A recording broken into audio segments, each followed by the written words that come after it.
Hi, my name is Faith and I am a Survivor Faithful, and episode 2 of season 48 just came out, so let's talk about it. As I've explained before, this is going to be more so me discussing my thoughts more than a recap, so if you have not watched the episode, I would not continue watching because there will be spoilers. The first thing I want to talk about is Star finding the Beware advantage. This was the first time I saw someone get a Beware advantage and really thought to myself, do you need to tell somebody and ask for help when you're in that situation? I just talked about in my last video, if you find an advantage or a hidden immunity idol, to never tell anybody, and that I try to understand the situation that they're in. I feel like Star's situation really stood out to me. I can't imagine how difficult it would be to know that you're on the bottom, know that you're probably going to be out next, and you found this advantage and you have no idea how to find it. I could see being in your head and thinking, I need to find this today because if we lose the challenge, I won't have a vote and I'm on the chopping block. So with that being said, if you're in a time crunch, you can't find the advantage, I almost feel like, yeah, you might have to pull in somebody and be like, look, I really need your help solving this. But with that being said, as we saw,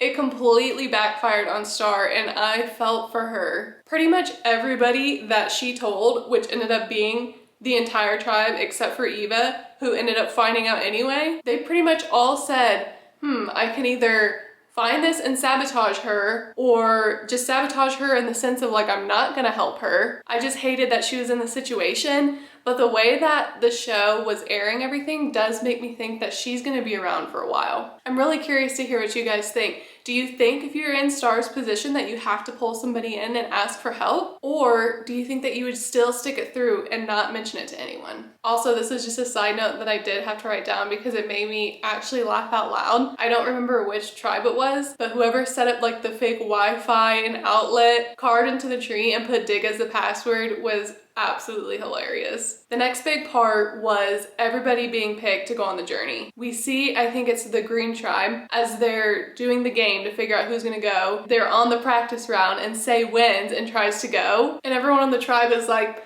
that was a practice round, like you don't get to go. And then it ended up being Mary, who is literally the underdog, probably about to get voted off, and she gets to go on the journey. I have to admit, I wasn't a big fan of Say's reaction, and I do have to stop and apologize because I was saying Say's name wrong in my last video. It is not Sai, it is Say. She was like, my tribe should have just let me go on the practice round because now Mary has an opportunity to get an advantage. I do understand a little bit of where her frustration comes from because she is just trying to make a smart play and she does want to get Mary off. But you have to see it from the guys' perspective, like, maybe they wanted to go too, like they're playing their own games as well. But that puzzle that they did on that journey looked like so much fun. I do love puzzles. I am not the best at it, but that was the first one that I watched and I was like, I want to try that so bad. And I was so disappointed that Mary was the only one who didn't get it because her getting an advantage as pretty much the underdog on her tribe just would have been cherry on top. Speaking of puzzles, can we just talk about Camilla getting the code right on that Beware advantage and the way that she worked her mind through it to get the different variations of the letters? That was amazing and she seems like such a genius. Then we go to the next challenge and I think the biggest thing that stood out to me when I was watching it is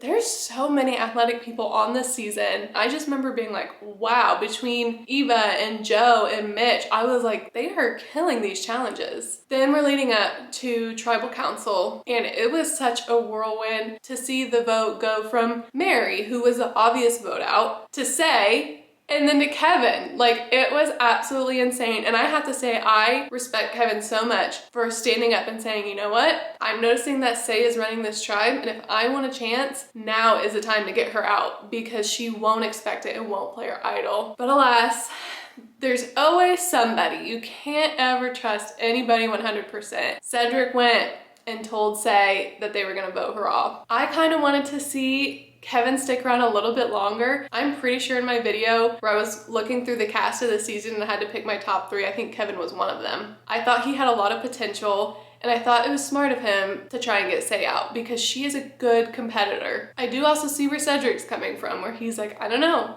I really like working with Say. She's my alliance. I think I would trust her over Kevin. But at the end of it, Say playing her idol and blindsiding Kevin was absolutely crazy. And it just blows my mind how we go from shot in the dark first episode, idol being played second episode, big blindside. It was insane. I'm bummed that Kevin is gone, but Say is just such a good competitor. Those are some of the biggest things that I picked up from this episode. I would love to hear your thoughts on this past episode, the things that stood out to you, and who some of your favorites are from this season. If you're a Survivor fan, if you're watching this current season, you should like and subscribe because I am going to be recapping my thoughts on every episode. I'm looking forward to it and I hope you join me on this journey.